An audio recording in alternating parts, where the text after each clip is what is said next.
Shalom, chers connectés à Christ, je suis la chantre de l'Éternel, l'évangéliste Ange de Gloire.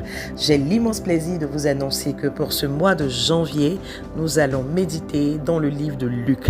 Alors, comme le livre de Luc est rempli au niveau des versets, c'est-à-dire qu'il comporte jusqu'à 80 versets, pour débuter, nous allons lire le livre à partir du chapitre 1, du verset 5 au verset 25. Amen. Et cette exhortation porte sur la fidélité de Dieu dans ses promesses. Amen. Alors, bien-aimés dans le Seigneur, ce passage de Luc nous révèle une vérité essentielle. Dieu est fidèle à ses promesses et rien n'est impossible à ses yeux.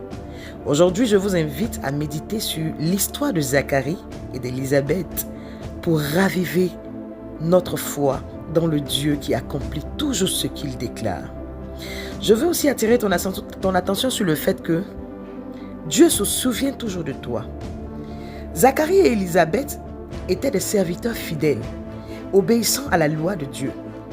Mais ils portaient une lourde croix, qui était la stérilité.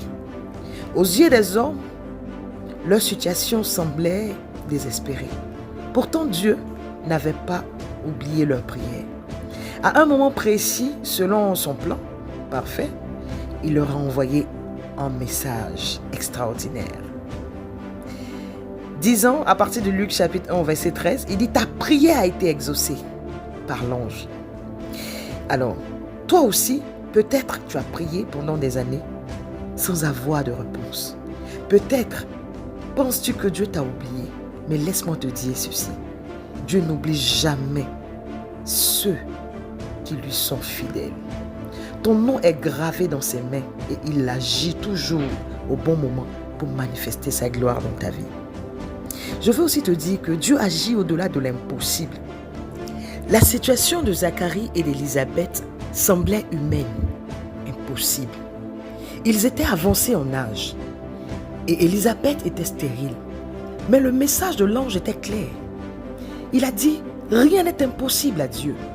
Le même Dieu qui a ouvert le sein d'Élisabeth peut ouvrir les portes fermées de ta vie. Peu importe le diagnostic des hommes, les limites de tes capacités ou les obstacles devant toi, rappelle-toi que Dieu est tout-puissant. Il agit non selon nos forces, mais selon sa puissance infinie. Apprends à faire confiance à sa parole. Alors, lorsque l'ange a annoncé cette bonne nouvelle à Zacharie, Zacharie a douté. Il a demandé un signe et en conséquence, il est resté muet jusqu'à l'accomplissement de la promesse. Cela nous enseigne que le doute peut nous priver de la joie de vivre pleinement les promesses de Dieu.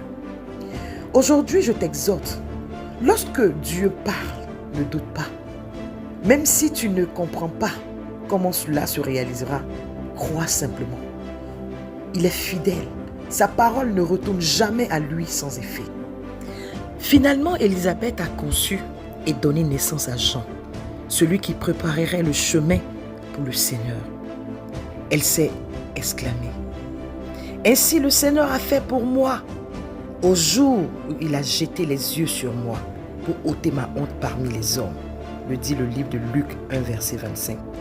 Dieu a transformé leur opprobre en gloire, leur désespoir en joie débordante. C'est ce qu'il veut faire pour toi. Il veut remplacer tes larmes par des chants de joie et la honte par un témoignage puissant.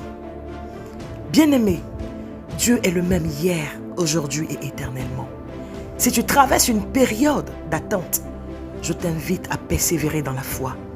Si tu fais face à une situation qui semble impossible, souviens-toi que Dieu agit au-delà des limites humaines. Et lorsque sa promesse s'accomplira dans ta vie, n'oublie pas de lui rendre toute la gloire. Aujourd'hui, renouvelle ta confiance en Dieu. Crois que ce qu'il a promis, il le fera, car il est fidèle. Que Dieu te bénisse. Merci de partager la vidéo.